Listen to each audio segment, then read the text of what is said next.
Alright, we're doing a tiny bit on my half go, and as you can see this is an AL356V. Now I've got the 8-inch 3-jaw chuck in it as well. Now anyway, what I found was I've been doing different jobs, and where you got your material coming in, you might have a step down and goes across, and you might have a step down or step up or whatever. Now going say from the right to the left, you're heading towards a chuck, for example. You might have a section that might be 50 mil or 2 inches, might step up to 55 mil, go another 3 inches or whatever. Now what I found, that even though I've got the DRO and everything, it's very hard, or it's not so much hard, it's just slower to try and do that. So what I'm going to do is, I've got a block here, and I'm going to actually make a proper stop.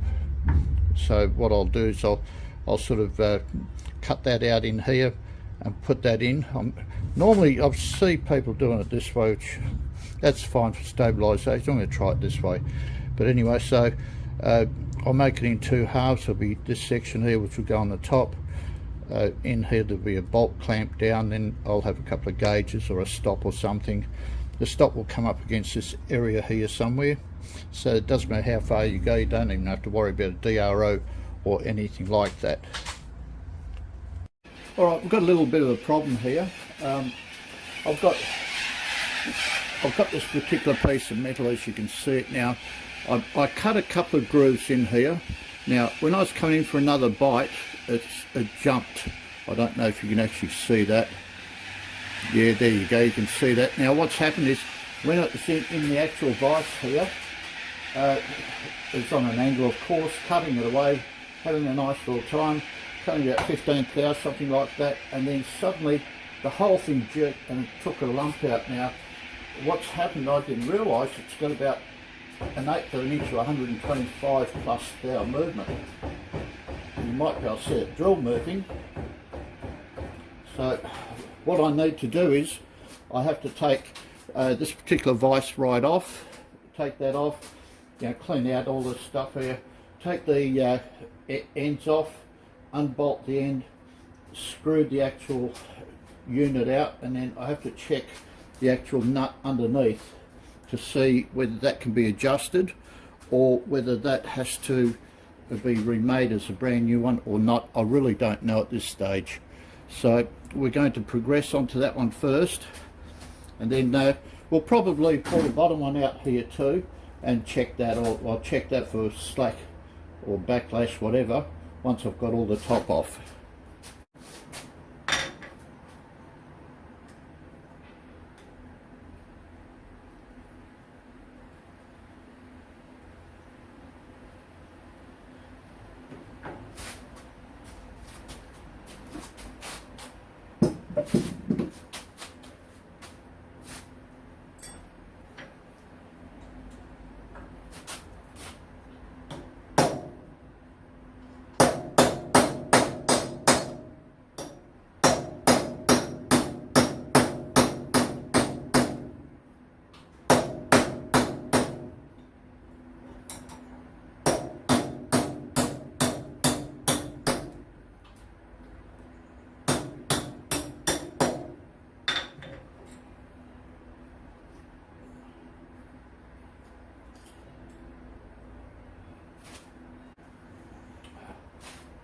Don't anybody look.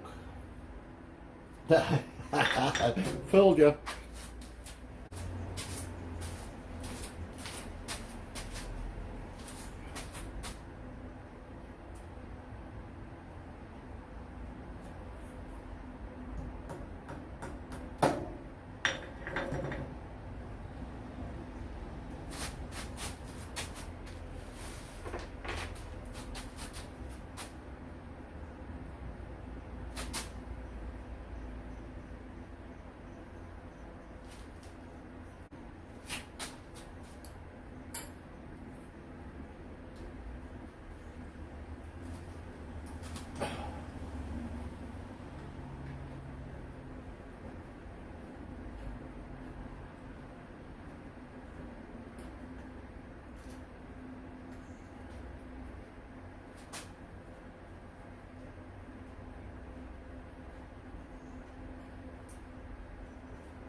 Right, at the moment I've already pulled the actual cable off.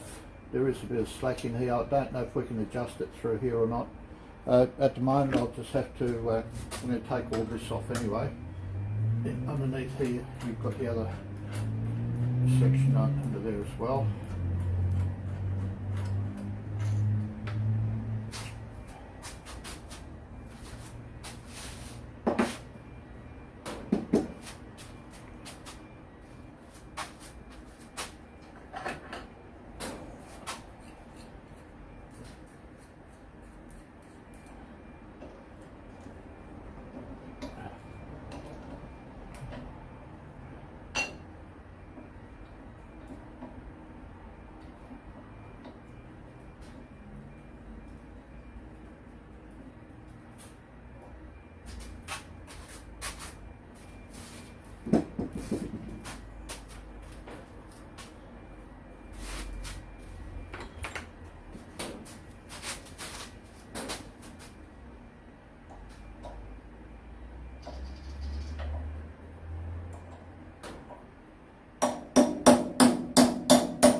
feel that one's okay as well.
Not too bad. It's got a tiny bit of slack in it, but it's not too bad. I'm hoping you should be able to adjust that out, I think.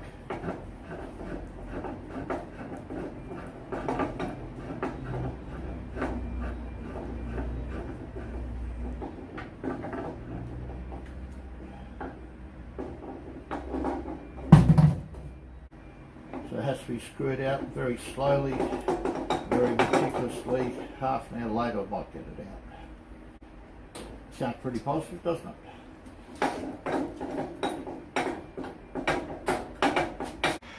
Well, we've got the compound cross slide off, if you want to call it that. At the moment, as you can see, it's pretty dirty under there. It's got big heaps of mess. I don't know what's inside there yet. I'll still have to check it out, try and clean it out inside. Have to check all of where the jib goes in, the rail on this side. Anyway, that's that part. Now I've made a makeshift table, so that's the actual, well, it looks like a bigger mess. Anyway, I've got all of the bits and pieces here. Just have to go through them all. Have to recheck, see if we can adjust the backlash on that one. And then we've got the other nuts somewhere. I don't know where it is at this stage. Oh, sorry, it's still hanging on here. So that's one for the X treble, so that will go onto that threaded section. So I'll have to put on and see if I can adjust that once it's all cleaned up.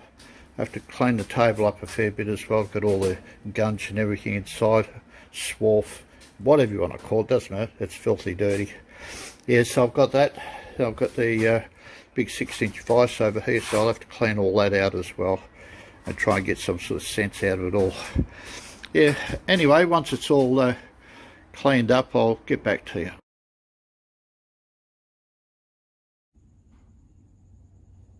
Actually, the longitudinal slide, or the, well, we'll call it the X slide, doesn't really matter. All of the cross hatches are quite prominent in here. I'll just go through just roughly. You can see all of those. I'll still clean them up, make them nice and shiny and polished and everything. But like I said, all of the ways and everything else, as far as I can see, are quite good. So it just needs just a bit of stoning here and there to make that look good. This is the thread for the longitudinal area where it goes on your X unit. Now that goes into the threaded section, into the nut in here. That is adjusted on that point, so that should face backwards. So that goes around that way and goes that way. So what happens is I still have to adjust that. That's got a lot of play in it, and that's where the big problem that we've had at the moment with the cutter sliding around. So anyway, so I'm hoping that we'll be able to adjust that out. If not, then I'm going to have to make another nut for it. But other than that, it appears to be good. This is the shaft, which is the short one, and I've got that adjusted out. It's going quite well. Now, I've got it so it's tension. I've gone right from the front right to the end, right through, and there's no movement whatsoever in there. So I'm hoping that'll sort that part out. Now, all of these bearings which go on the ends and everything, they appear okay. I can't see anything really wrong with them, but I'll give them another clean up and have another look. As far as the milling machine goes, the actual tabletop, if you want to call it that, but it's still part where the short unit goes across. That appears all right. As far as I can see, I've given it a quick check on the ways on both sides, and they appear to be quite good. So now the shaft itself, when we assemble it after it's cleaned up, we actually have to put the actual short slide across. We'll push it forwards and backwards. We'll adjust it up so all the play's gone. Get all of the correct tension, just a nice snug fit, not tight, not loose, but just snug. Once that's done, then I'll put the threaded rod in here, and then we'll go from there.